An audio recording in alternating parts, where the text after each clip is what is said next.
What is up, mathletes? This is Mr. Bergman here with our first video of the year, first math video at least. We're on section 1.1a, applying properties of real numbers. Just a couple of housekeeping items. First of all, you got to make sure you got your packet out and that you're taking notes, because I want you to be filling in those blanks. I'll give you all the answers here. All you got to do is pay attention, think critically, and write down the things that are not what you see. Like they'll be all in green. You'll see that you got to write down, fill in the blanks with what I give you. And just a quick note on watching videos is that just unlike class, you can't raise your hand and ask. You can't interrupt me in the middle of this video and say, "Hey, what do you mean by that?" So what you really got to do is get in the habit. And I know it's kind of hard at the beginning. I hope you get used to it soon. If you have questions, and there's actually a great space for that, I want you to write down your questions, or at least circle it, or make a note of some sort, a small note that you want to make sure you ask about whatever it is when we see each other in class. Because my first order of business in class is going to be to answer your questions and to clear up any misconceptions or whatever from the video from the night before. So I'm gonna move along, and I'm gonna talk about what I need to talk about, and I hope you take some good notes and ask some good questions and pay attention. And we'll talk about it next class. Anyway, so the real numbers. In order to explain how the real numbers are organized, what I really want to do is talk about cities of the world. And so I'm going to start. You can see this really complicated diagram here. Many of the cities of the world are organized in these like concentric circles within each other.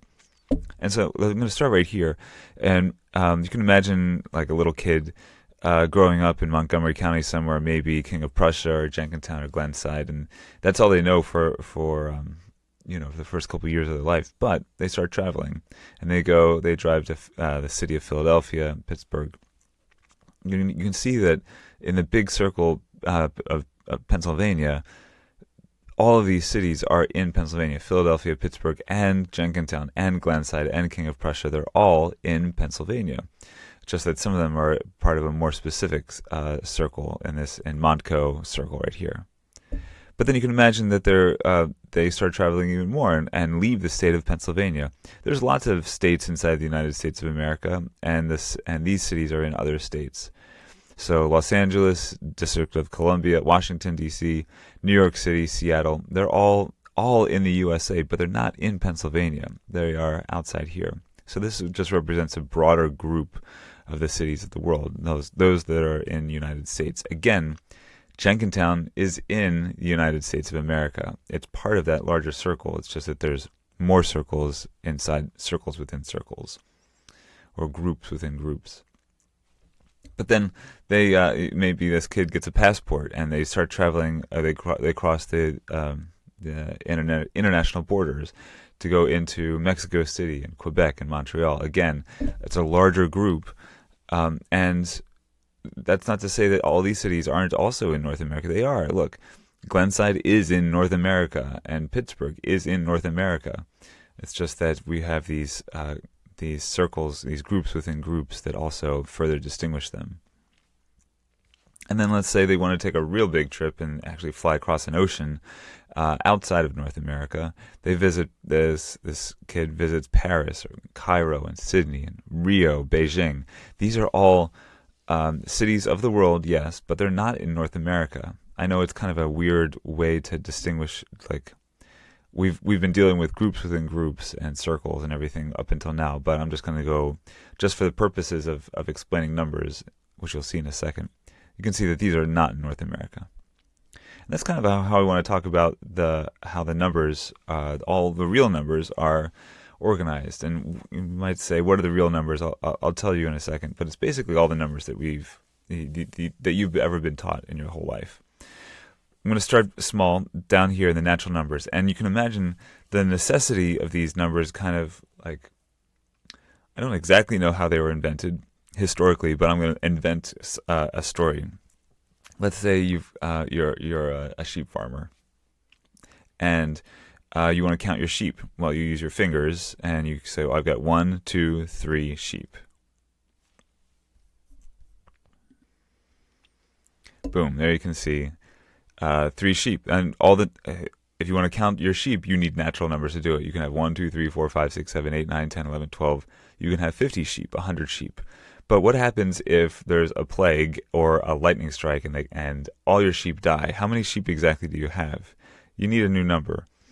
And that number is 0. So the whole numbers are 0, 1, 2, and 3. All the sheep that you could have even if you had no sheep at all. It's kind of a larger group, and there's only one number that is a whole number that is not also a natural number, but it's 0 right here. 1 is a whole number, 2 is a whole number, just like King of Prussia is also in Pennsylvania, and Jenkintown is also in Pennsylvania. It's just that we've got a larger group, even though the smaller group still belongs to the larger group. Let's keep on going. Let's say you get into some shady business deals and you actually owe someone sheep. I owe someone 5 sheep. Then you need more numbers to describe exactly how many sheep you have. You need negative numbers. And so you could have -5 sheep or -2 sheep or -100 sheep, and those are all the integers here.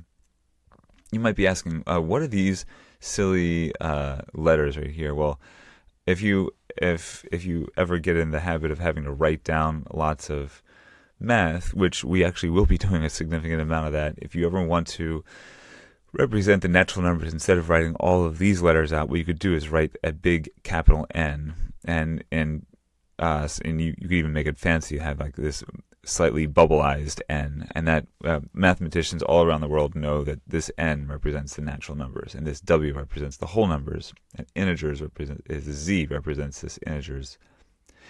And then let's say you cut your sheet in half. Ooh, you might need fractions. So in order to talk about somewhere in between 0 and 1 sheep, you have to have a half sheep or a third of a sheep or 2.5 sheep. You need fractions. And so as soon as you introduce fractions, and you need the rational numbers like this, 0.5 can be a fraction. 2 7/9. You could have 2 7/9 sheep, I suppose, if you took 2 sheep and then another sheep you cut up into 9 pieces and kept 7 of them, 2 7/9 sheep, sure.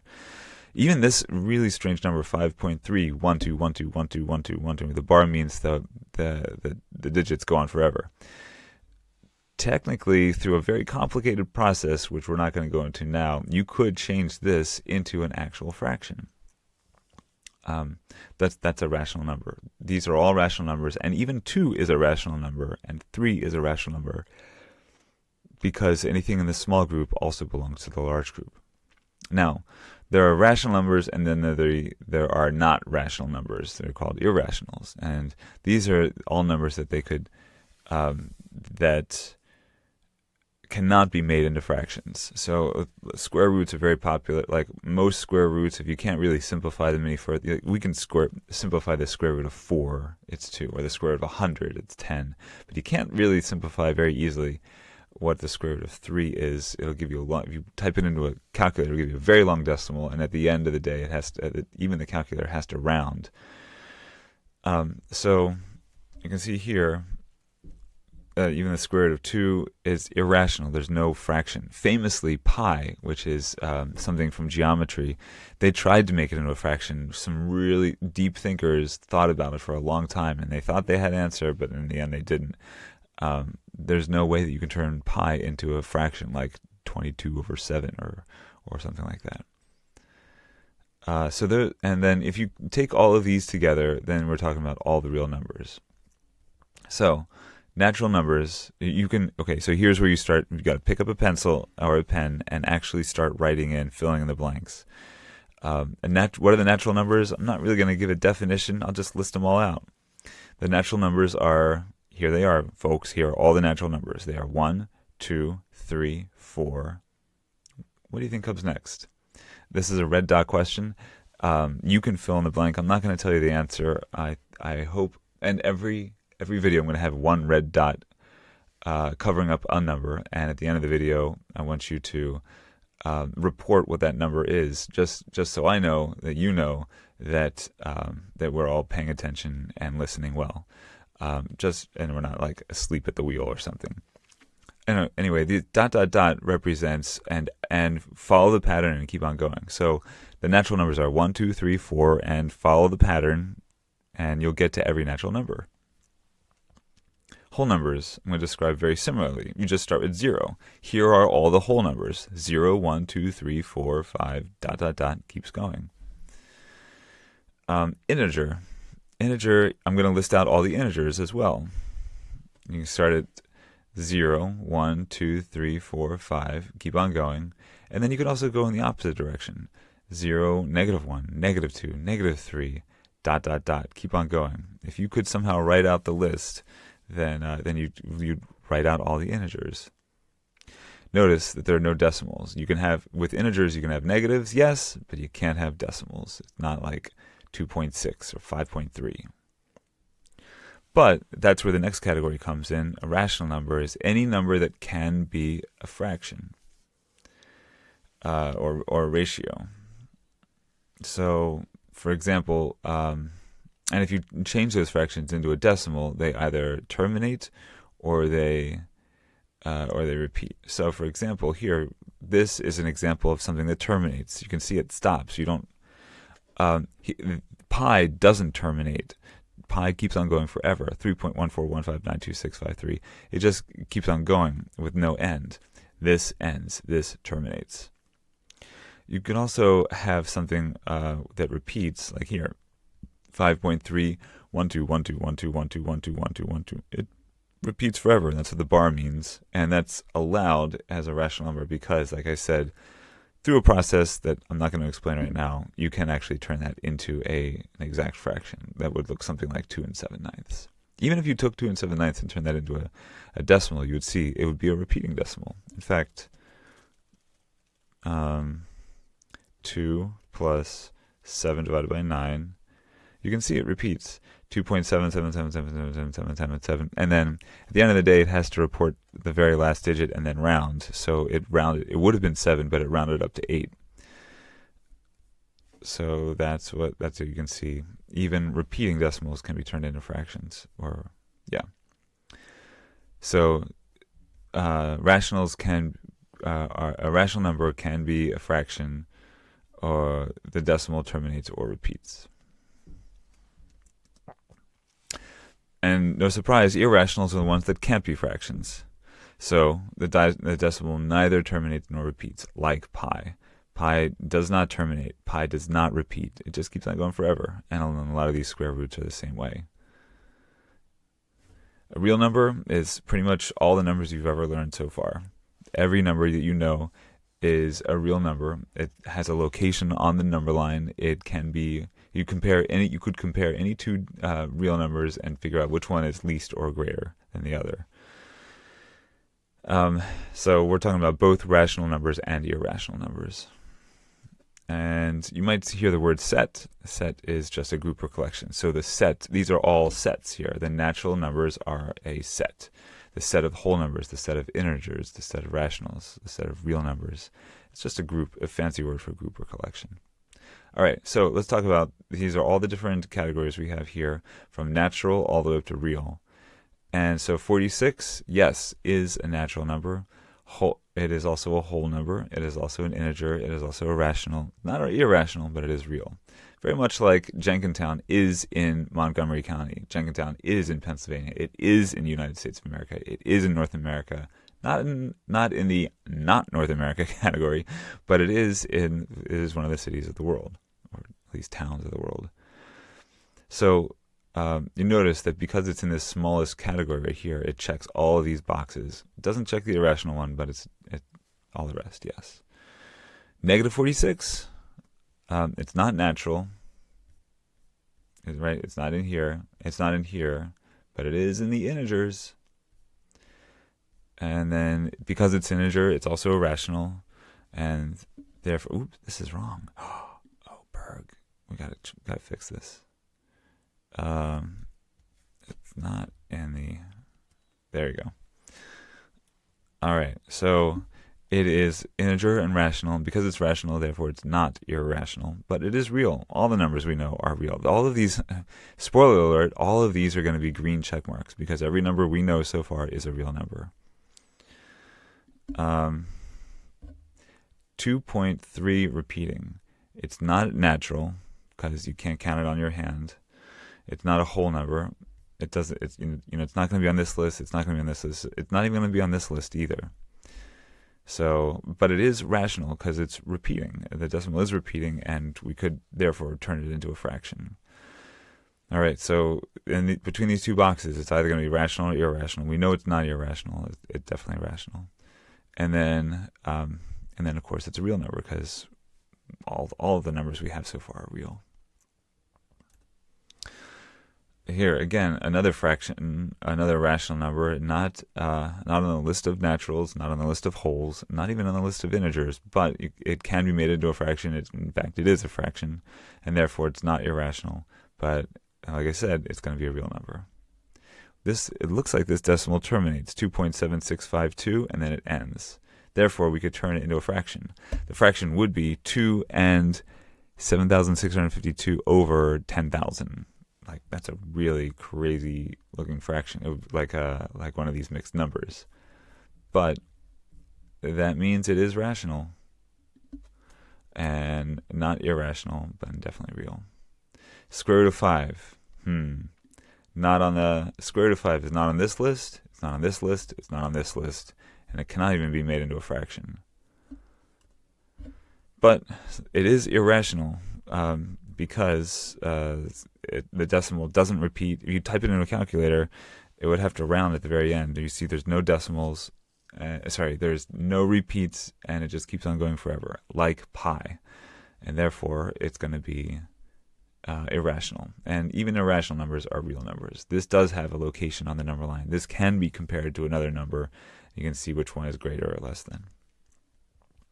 Speaking of number lines, I'm going to head down here. It says graph these on a number line. These are all real numbers, and therefore we should be able to figure out which one is the least, which one is the greatest, and we should be able to find a location for them on the number line. That's the property of real numbers. And the one hint I'm going to give you is turn them all into decimals if they're not already. So 7/10, it's going to be kind of, tricky or confusing in this format. If you change the format to 0.7, it's going to be a little easier to graph. I just think decimals are easy to graph on a number line or even on a two-dimensional plus coordinate axis, as you'll see later. The only other one we need to convert into a decimal would be the square root of 2. You got to type. It's really impossible to figure out where it is on the number line if you don't have the decimal version. You don't need the full version. You can't possibly write it down because it just goes on forever.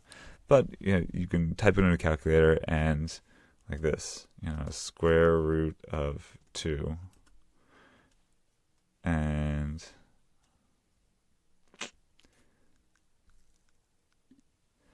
there it is. Square root of 2. You could use the square root button here or type in SQRT2, and a quick Google search or however you want to do it on your laptop will give you this long decimal, which also is rounded. The actual real answer just goes on forever, like pi. It doesn't stop or terminate or repeat. But for graphing purposes, we only really need the first, at least in this problem, we only need the first two decimals. It's about 1.4, and you can round there. So square root of 2 is about 1.4. All right, so then now that we've turned all these into decimals that we need, let's start graphing them. So I'm seeing -4 here, -4 here. This is, when you graph it, you just put a dot right on it. And that's -4. And then, we got -1, and that's over here. And then let's do this one next. Square root of 2 is about 1.4 as we calculated. And then you can see this one here is 0.7. It's in between 0 and 1. And I think the hardest one to graph is actually going to be -0.2. You got to remember that it's in between 0 and -1. You start here at 0 and you go left in the negative direction to just a little bit, just 0.2. It's in between 0 and -1, closer to 0. It's kind of tricky. Students who have either dyslexia or just like left-right issues, pull me over, and I got some tricks for you to help with like left-right stuff. Okay, so let's talk about some properties. What are the properties? First one is a closure. Closure is and when we talk about properties, we often need to specify whether or not we're talking about in the realm of addition or subtraction or multiplication or some other, or division or some other operation like exponents. Anyway, when we say closure, we really mean any two numbers can produce a third number. It has closure if any two numbers produce a third. So, for example, I've got a real number here and a real number here, and we're adding them.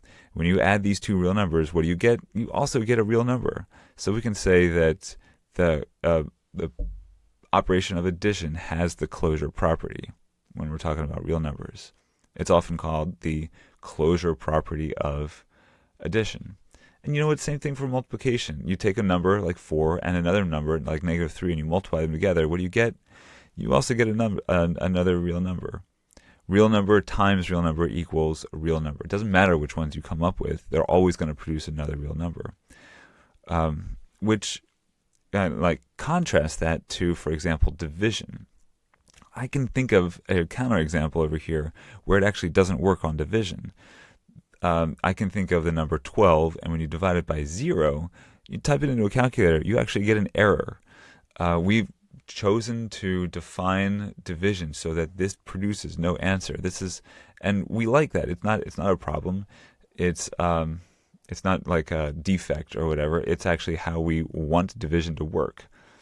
We think that if we make division work this way, it best describes the actual real world that we live in. So I'm just trying to say that 12 divided by 0 doesn't give you a number. I'm choosing a number, 12. I'm choosing another number, 0, and I'm choosing division, and you actually don't get another number out. So division does not have closure.